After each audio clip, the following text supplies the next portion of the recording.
Listo, Alex. Buenas noches, el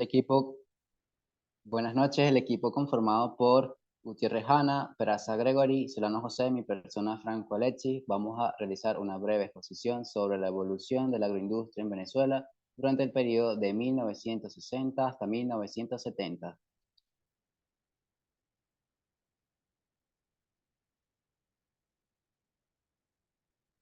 Principales rubros. Durante la década de los 60, con la expansión económica ya agotándose y una competencia internacional que impedía su expansión en un marco de recuperación de la democracia en 1958, se aplicaron políticas de protección industrial, las cuales nunca fueron excesivas por el tratado comercial para la fecha con los Estados Unidos y que no permitió mayores protecciones en comparación con la región. Durante el primer año de la década, el Producto Industrial se elevó el 9,1%, de lo que podemos destacar a industrias básicas, hierro y acero, 88,7%, materiales de transporte, 15,7%, los textiles, 13,2%, alimentos, 9,1%, tabaco, 6,7% y prendas de vestir, 5,3%. Crecimiento del sector agroindustrial. En este periodo, la agricultura creció a un ritmo de 5,8% anual, uno de los crecimientos agrícolas más altos del mundo. Desde los 50 hasta finales de los 70, la actividad agrícola se diversificó, se amplió en rubros producidos, ocupación territorial y sistemas de producción. Entre 1950 y 1970 se duplicó la producción de origen vegetal y más que se triplicó la de origen animal. Resalta el dinamismo de los cereales, la leche, la carne de aves, el sector pesquero, caña de azúcar y frutas.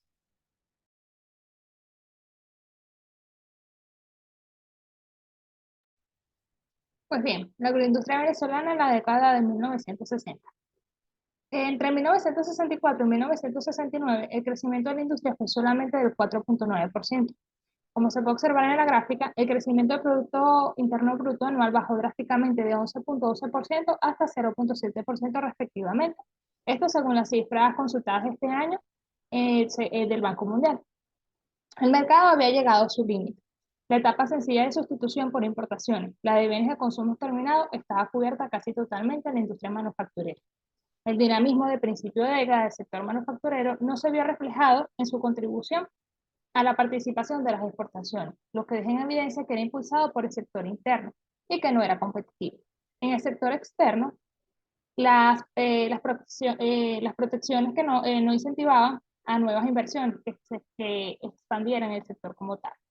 Esto hace que se amplíe la brecha tecnológica y los subsidios a materia primas y los créditos privilegiaron los insumos importados sobre los nacionales, trayendo como consecuencia que las importaciones de bienes intermedios y de capital aumentaron considerablemente. Se fue configurando una industrialización artificial de ensamblaje de productos importados y casi no hubo valor agregado ni de encadenamiento. Batista, en su estudio durante el 2010, indica que el periodo de 1960 y 1977 se hacen evidentes los problemas derivados de la baja capacidad de absorción del capital acumulado y la fuerte tendencia a especializarse en la producción de bienes no transables. Las tasas de crecimiento del Producto Interno Bruto nominal superaron a las del Producto Interno Bruto real. Comenzaron los síntomas de lo que le llamaron enfermedad holandesa, que no es más que el colapso del modelo del capitalismo rentista entre la década de 1960, de 1950 y 1960. La inflación venezolana promedio fue de 1,4% y de 1,2% respectivamente, saltando luego a 6% durante los 70 y a un 23,1% durante los 80. Esto según lo reportado por el Banco Central de Venezuela en 1962.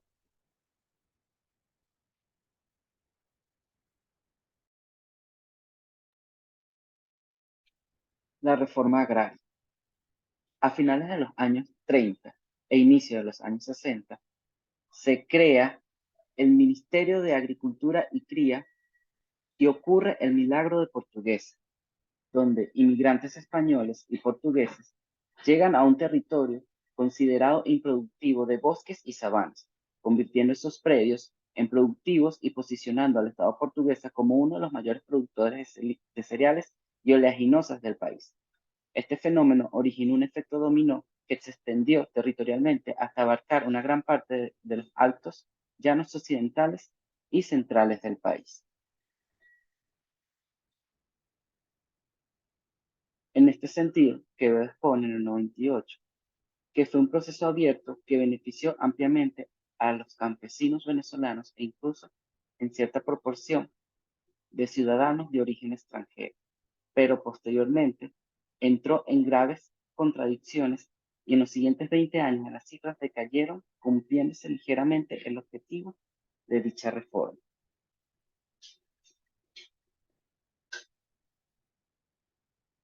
Según la investigación de Louis Moore, la reforma agraria de 1960 logró en 40 años una distribución de las tierras, beneficiando en más de 3.300 unidades domésticas campesinas, que son equivalentes a 13.694 hectáreas. El 52% correspondió a dotación, un 33% a regularización y un 15% que se procede sin información, distribuida en su totalidad en pequeñas y medianas unidades de producción. De los 13.6 millones de hectáreas, el 75.2% se encuentra en pocas manos, persistiendo el latifundismo que perseguía eliminar la reforma agraria. Con referencia a la producción agrícola, para el país, la estructura agraria impactó de manera importante, ya que desde la década de 1960 hasta mediados de la década de los 90, el Producto Interno Bruto agrícola mantuvo una tendencia positiva. Su declive inició en 1996, cuando pasa de 5.2 a 4.2%. Así, la antigua estructura agraria venezolana cumplió dos de sus principales objetivos, como fueron el impulso a la producción agrícola y el reparto de las tierras. Sin embargo, este último aspecto sigue en discusión por la desigualdad de repartición de las tierras y por los pocos cambios que ocasionó realmente en la estructura de tenencia de la tierra en Venezuela.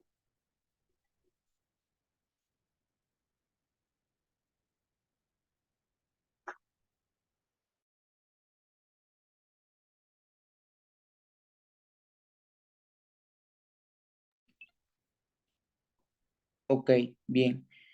En este periodo, la política agrícola se enfocó a reducir las importaciones de productos agrícolas, proveyendo a los agricultores de financiamiento agrícola, subsidios a fertilizantes y asistencia técnica. Estos aspectos permitieron un incremento significativo de las áreas bajo explotación agrícola, especialmente el rubro de cereales. La reforma agraria del 60 a través del IAN contribuyó a la distribución de las tierras con vocación agrícola del sector campesino, así como el potencial desarrollo agrícola del país. Pero en los últimos años su impacto social fue decayendo. La estructura agraria creada a partir de esta reforma agraria, impulsó de manera importante en el establecimiento de un mercado de la tierra. Las políticas de tierra se centraron en su distribución y no percibieron la importancia estratégica que tienen los productores en el desarrollo de sus territorios. En la nueva estructura agraria debe partir de una visión de justicia social y no a los intereses políticos de los gobernantes, así como la importancia estratégica que tienen en la construcción de una soberanía alimentaria y su construcción del Producto Interno Bruto agrícola. La función más importante de la agroindustria venezolana debe ser la de proveer a la población alimentos suficientes, accesibles y en condiciones adecuadas de precios y calidad, y reducirle al país la vulnerabilidad alimentaria externa. Ello solo será posible lograrlo con una agricultura eficiente, basada en soluciones propias surgidas a partir de nuestra realidad, aprovechando la historia, las experiencias y los recursos humanos del país, pero con un amplio enfoque en el beneficio de los ciudadanos, armonía con el medio ambiente y tener un firme basamento en la aplicación de la ciencia y tecnología, las cuales deben estar a su servicio. Con esto, podemos concluir con la presentación sobre la evolución de la agroindustria en Venezuela del periodo 1960 a 1970. Gracias.